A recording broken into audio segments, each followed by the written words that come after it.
Tell me a story. Let's begin. Tales to tell, adventures to spin. Once upon a time, deep under the sea, lived the merfolk. And they had only one rule: be very cautious of humans. They had had far too many lost and become seafoam if they engaged with humans.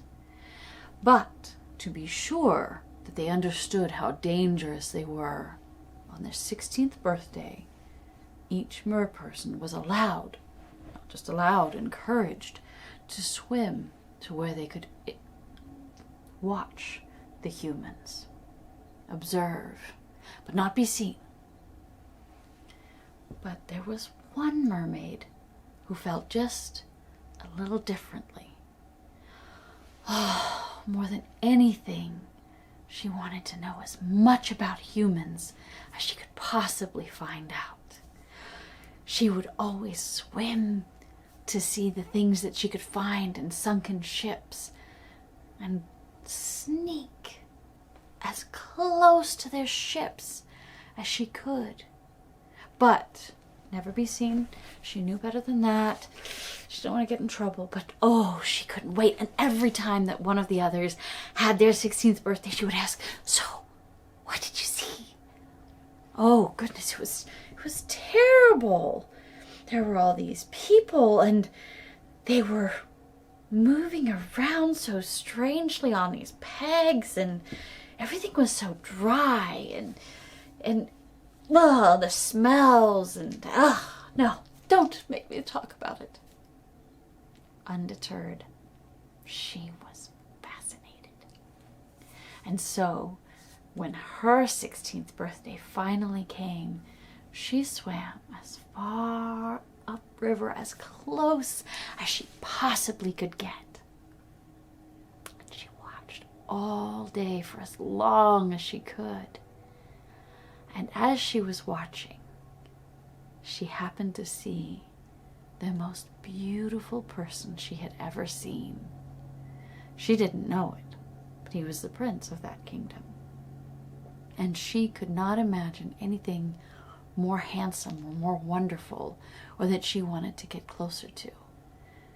And all day she watched for as long as she possibly could, until the sun was all the way at the horizon, and she had to return back home to the deep sea.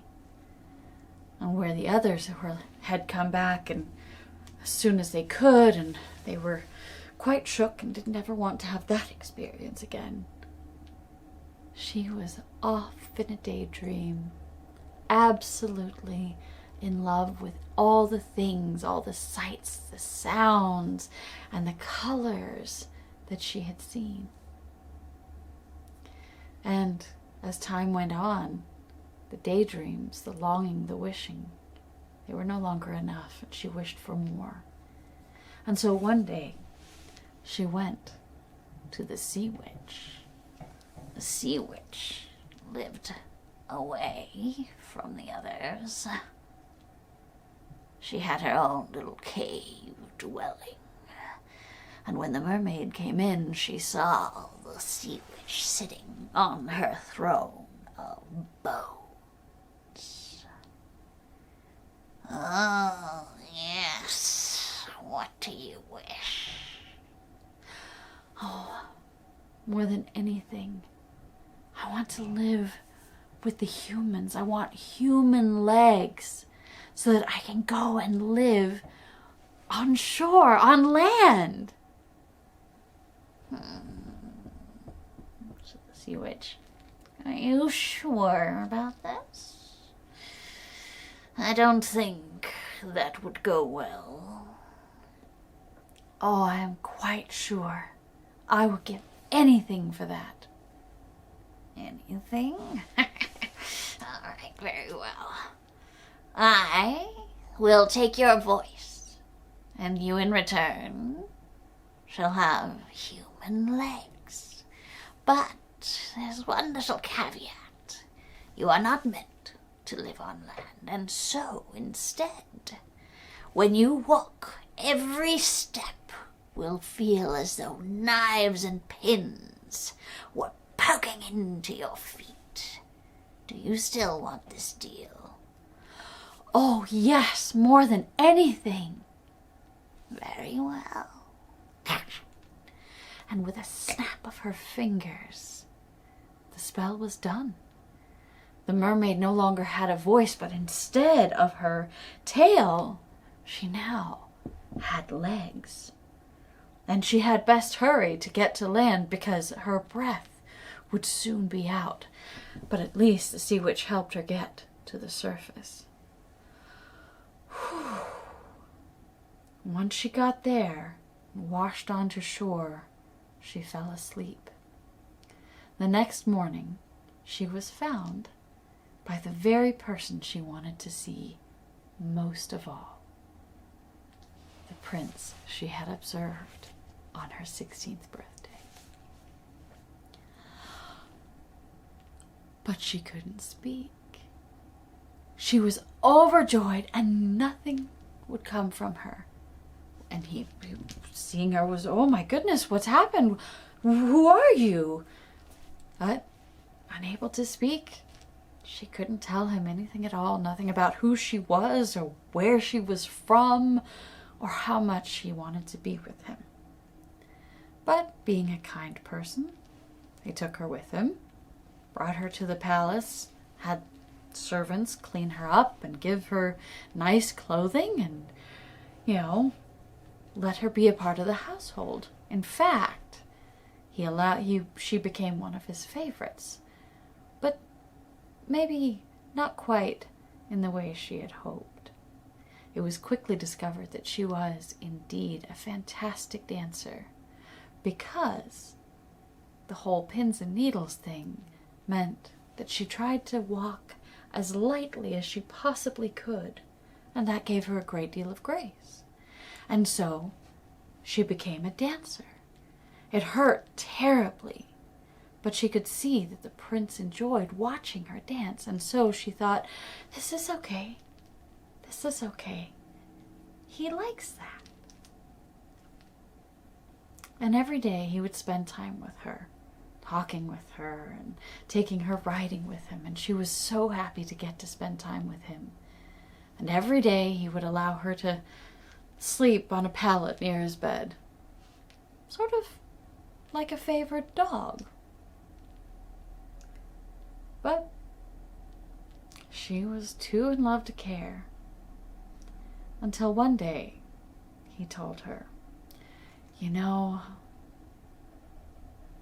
I am so happy to be able to tell you, because as my dearest friend, I'm sure you will be overjoyed for me as well. I'm going to be married to a woman that I love very, very much. She's the princess of a neighboring kingdom, and I'm just so happy. And the mermaid smiled, happy for him, but her heart was breaking. And still, there was nothing she could say, nothing she could do. She had no name. No one thought she was a princess. She was just some commoner. And then the big day came, the wedding for the prince and the princess from the neighboring kingdom. And the mermaid was right there, helping with the preparations and celebration. But that night, after the wedding, as she was looking out over the ocean and thinking about throwing herself into it and becoming seafoam, as happens with all mermaids when they die, her sisters all came up out of the ocean. But she looked at them and she wanted to cry, because their long, beautiful hair that mermaids are so known for had been cut completely off. And she gestured to ask what happened. And they said to her sister, we have traded our hair to the sea witch for this knife. If you drive it into the heart of your prince and let his blood flow over your legs, you will once more become a mermaid and be able to return to the sea. This was a very big gift. Mermaid's power is in her hair. A lot of it is in her hair. And so she took the knife. She crept quietly, ever so quietly, into the prince's chamber, where he was sleeping with his new bride. And as she held the knife up, ready to plunge it in his heart, she saw how happy he looked. And she lowered the knife. She loved him too much to harm him. She wanted him to be happy, even if it wasn't with her. And so instead, she took the knife and flung it as far into the sea as she could. And then she flung herself out after it. But to her surprise, rather than the oblivion of becoming seafoam that foamed like she expected, she found herself rising as if in a bubble of light, up. And there were other creatures made of light. Just what's happening? Where am I? And an angel came to her and said, you, although a mermaid, and therefore without a soul, cannot enter heaven. But what you did, the love that you have shown, proves that you are worthy, at the very least, of a chance of heaven. And so, if you will serve as an angel for 100 years, soothing children, caring for people, helping right wrongs, then you will go to heaven and have an immortal soul. You will be granted an immortal soul. And so, although different, perhaps, than the mermaid had hoped, I'd like to think she lived happily after all. Snip, snap, snout, now the story's out. Tip, tap, Tim, soon a new one will begin.